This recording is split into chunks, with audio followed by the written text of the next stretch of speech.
A paz do Senhor, meus irmãos, é com muita alegria e muita satisfação que nós iniciamos mais um vídeo, a Hora da Palavra 3.7. Eu quero mandar a paz aí por regiões, que tem muita gente aí, graças a Deus, nos acompanhando, aí na cidade de Exu, na cidade de Serrita, a nossa cidade aqui, Petrolina, minha família, família Leandro, muitos amigos, irmãos da igreja, também estado da Bahia, irmãos de São Paulo, irmãos de outros países que têm acompanhado o nosso canal, né? Quero mandar aqui um abraço para meu amigo, pastor Javier Riva, de El Salvador, tem sempre curtido aí os vídeos, tem sempre mandado aí um alô pela manhã cedo, né? Eu quero dizer que estou com saudade de você, Javier. Deus abençoe. Eu quero também estar agradecendo a Deus pela vida do nosso pastor José Antônio, né? O nosso pastor da igreja, estamos debaixo da bênção do nosso pastor. E hoje nós temos aqui uma palavra de ensino para o teu coração. Divulgue a palavra, envie para seus familiares, dá o like aí, né, o joinha aqui do lado, se inscreve aqui embaixo no vermelho, né, para ajudar a crescer, isso vai nos ajudar bastante. Tá? Eu quero iniciar no livro de 2 Crônicas. Deus, Ele nos dá o que o dinheiro não pode comprar. Não, eu coloquei hoje pela manhã, eu vou falar aqui uma frase.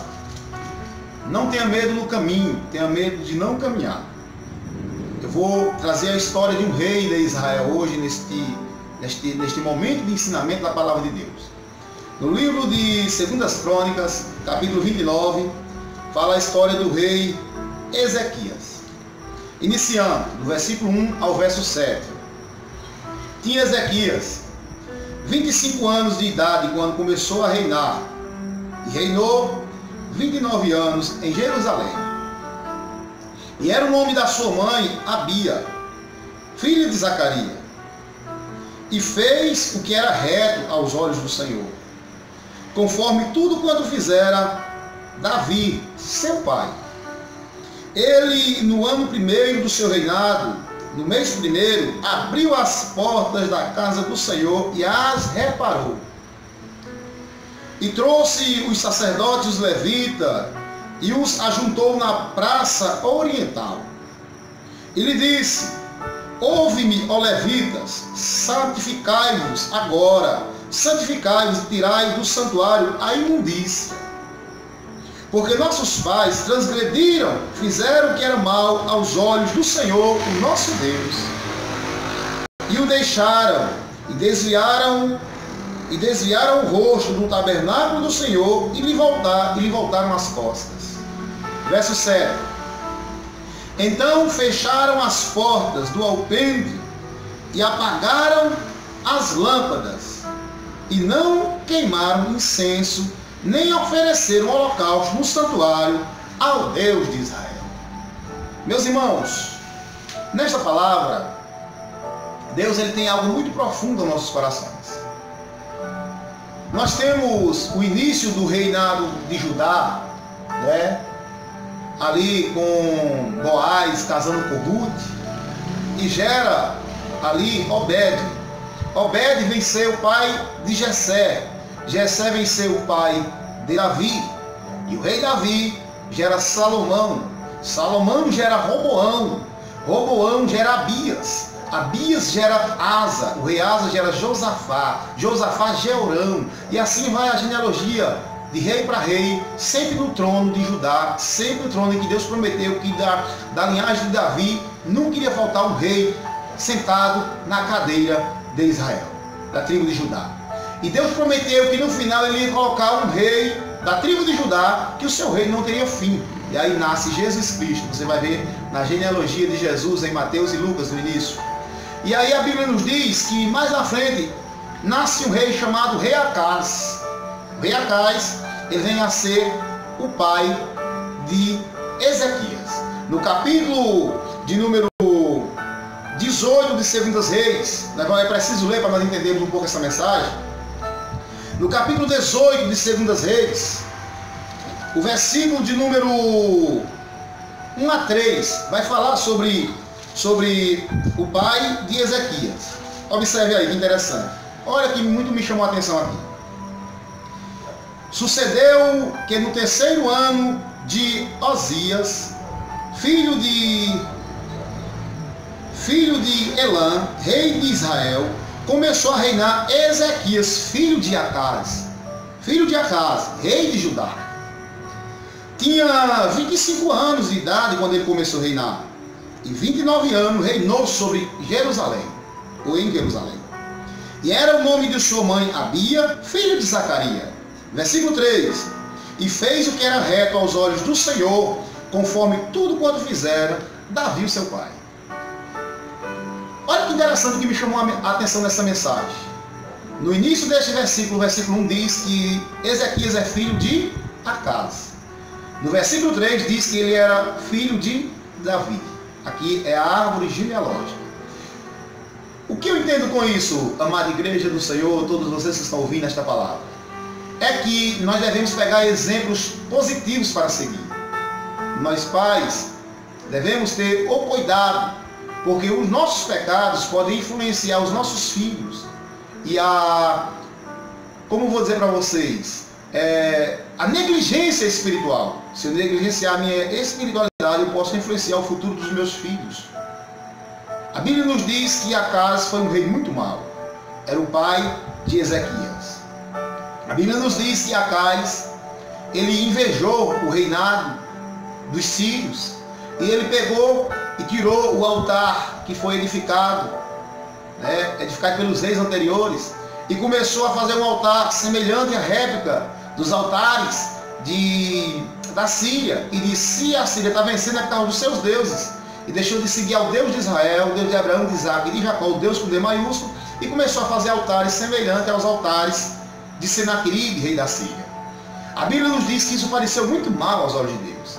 Desviar-se do caminho de Deus para buscar outros deuses. E a Bíblia nos diz que foi punido aquele povo. Por quê? Porque ele fez com que o povo de Deus se desviasse do caminho.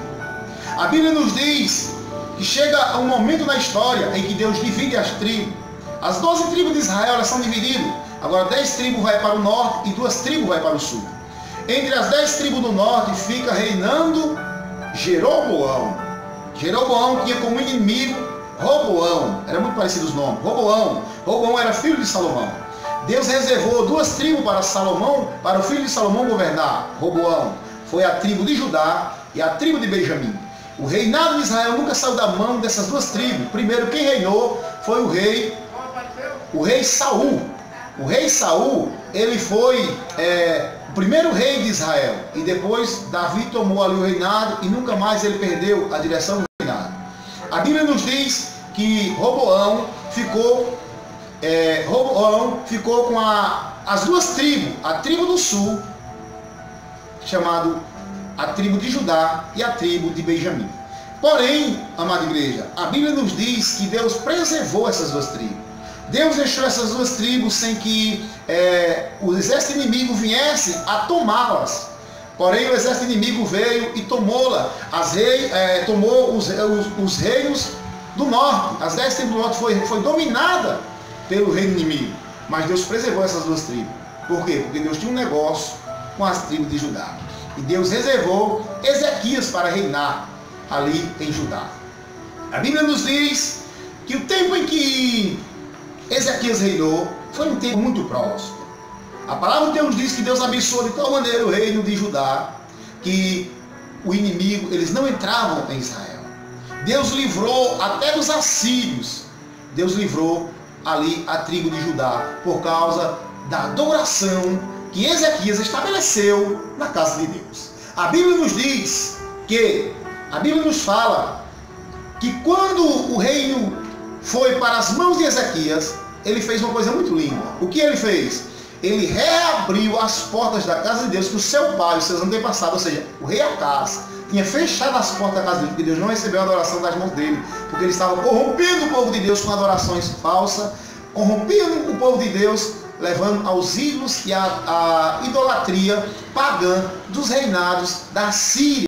Ele começou a levar o povo de Deus a um caminho errado, a guiar o povo de Deus para o caminho da idolatria e da prostituição e da promiscuidade.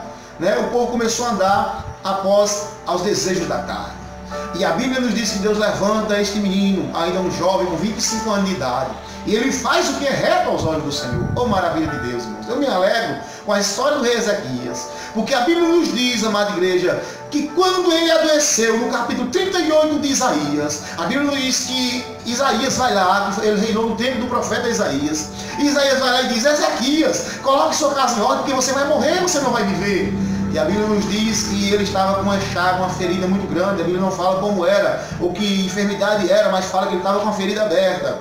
E a Bíblia nos diz que quando ele vai lá, ele diz: coloque sua casa em ordem, porque você vai morrer, você não vai viver. E Isaías vira as costas. Isaías vira as costas para o rei Ezequias. E o rei Ezequias vira o rosto para a parede, deitado mesmo, e ora. Irmão, aqui o Espírito Santo me dá uma pausa para eu falar sobre um assunto. Há muita gente que julga as pessoas: não vale a oração em pé, não vale a oração sentada, a oração só vale se for de joelhos.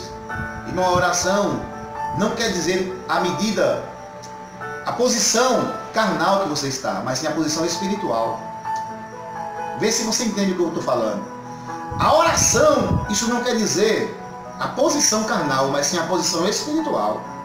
A posição do rei Ezequias era deitado por causa da sua enfermidade.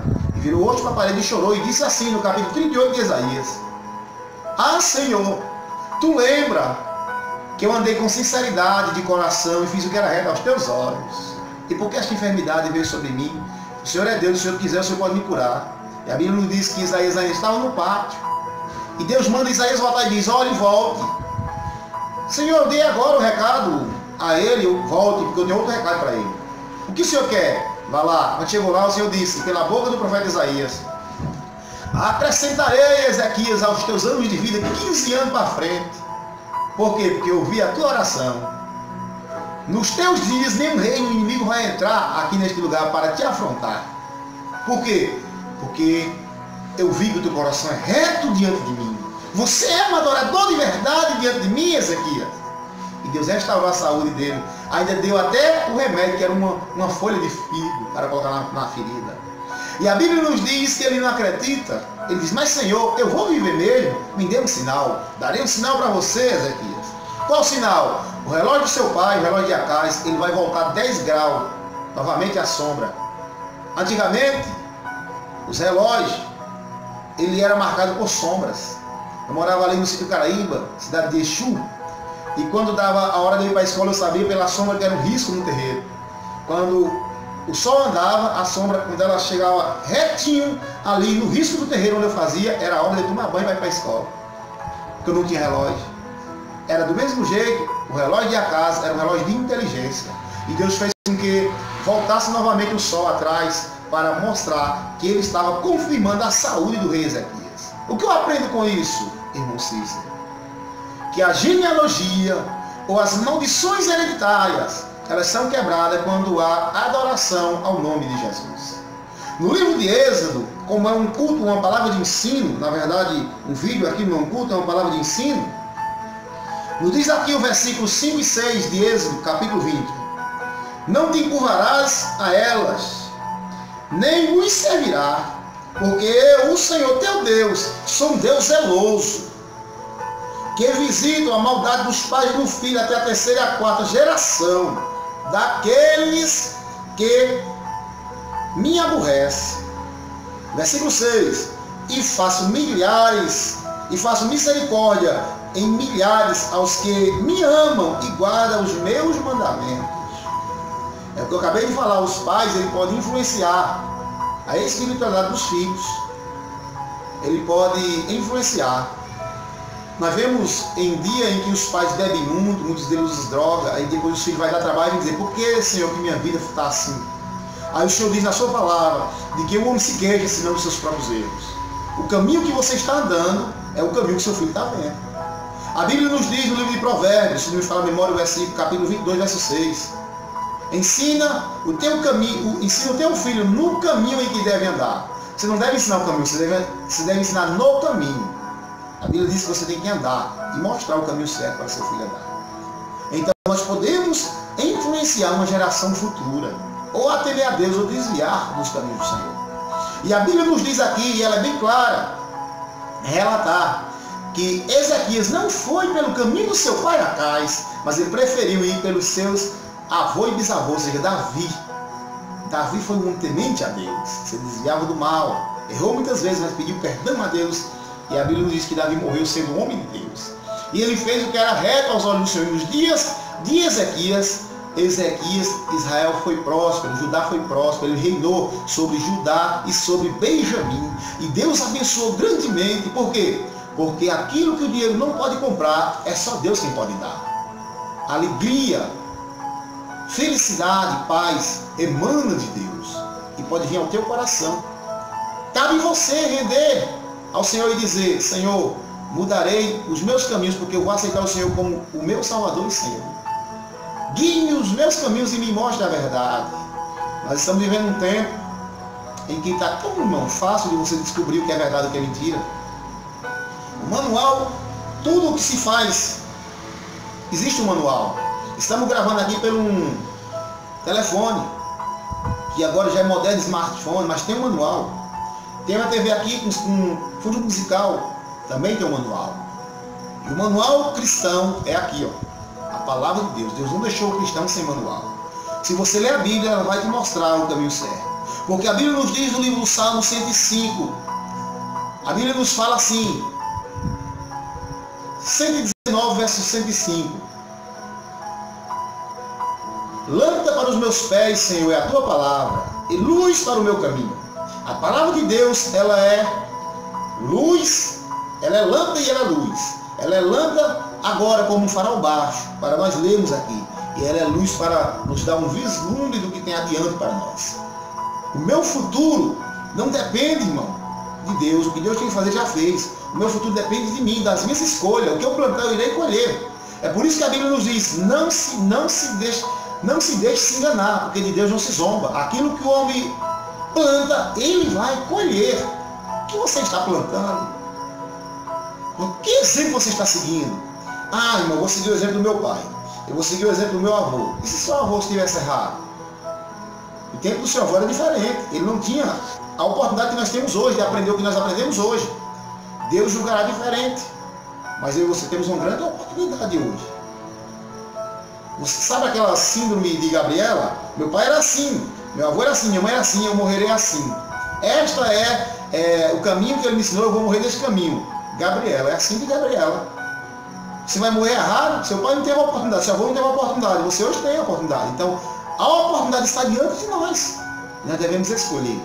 E o rei Ezequias, ele fez o que era reto aos olhos do Senhor. E Deus o abençoou. Deus o abençoou por quê? Porque ele foi sincero diante de Deus. Levou a palavra de Deus com verdade, reparou o tempo.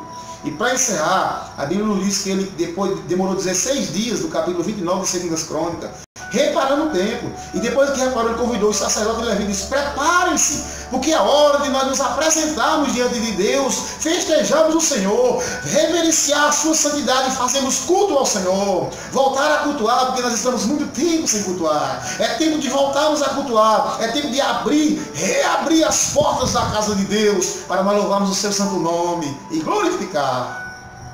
A Bíblia nos diz, amada igreja, a Bíblia nos fala que enquanto Jeroboão, no reino do norte, as 10 tribos, eles iam uma vez por ano adorar em Jerusalém, aonde Roboão era o filho de Salomão, reinava, Jeroboão, da tribo do norte, começou a ter inveja e não querer que o povo fosse. O que foi que ele fez? Ele colocou um bezerro de ouro, ele fez um bezerro para a adoração em Betel, fechou o caminho de Jerusalém.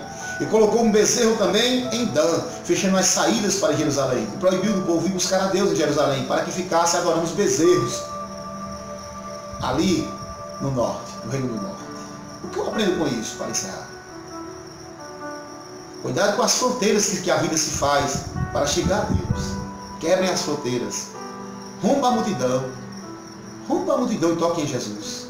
A Bíblia nos diz que a mulher do fluxo de sangue, ela rompeu a multidão. E Jesus diz assim no capítulo 5 de Marcos: alguém me tocou. Oh glória, alguém me tocou.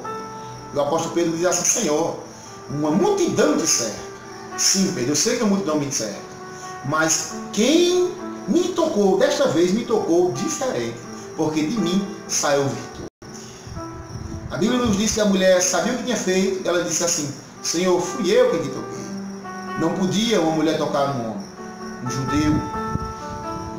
A Bíblia nos diz que Jesus olha para ela e diz: filha, levante, a tua fé te salvou. Você não recebeu só a cura, você recebeu também a salvação, que é o mais importante.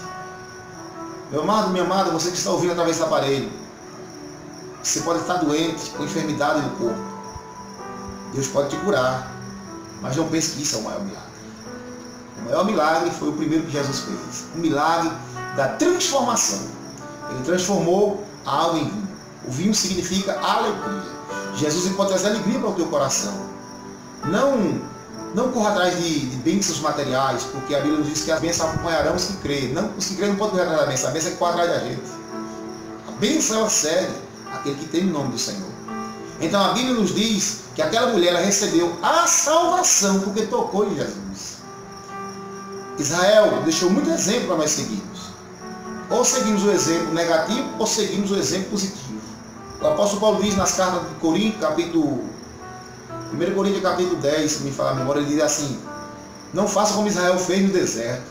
Foi um povo de pescoço erguido, um povo orgulhoso. Não faça como eles. Israel para nós é um exemplo de positivo e negativo. O que eles fizeram de errado nós não podemos fazer. O que eles fizeram positivo nós devemos seguir. Então, pega os exemplos positivos que você conhece e siga, não siga os negativos. Você que é de outro ministério, que segue a gente também aí no canal, não siga os exemplos negativos do seu ministério, mas o positivo. Porque tem gente que diz assim: eu vou fazer isso que é errado, porque eu vejo fulano fazer. E se o pastor me reclamar, eu digo: fulano não faz, por que não reclama ele? Isso é ser menino na fé. Siga os exemplos positivos. E Deus vai te abençoar grandemente. Tá bom? Fique com essa palavra no teu coração. Eu sei que Deus falou contigo. O Senhor falou muito comigo. Eu sei que Ele falou contigo. Que Deus te abençoe. Tenha uma vida de sinceridade diante de Deus. Tenha uma vida de muita harmonia com o Espírito Santo. Harmonia com o Espírito Santo. Ouça Ele falar. A Bíblia nos diz que apagaram as lâmpadas da casa de Deus.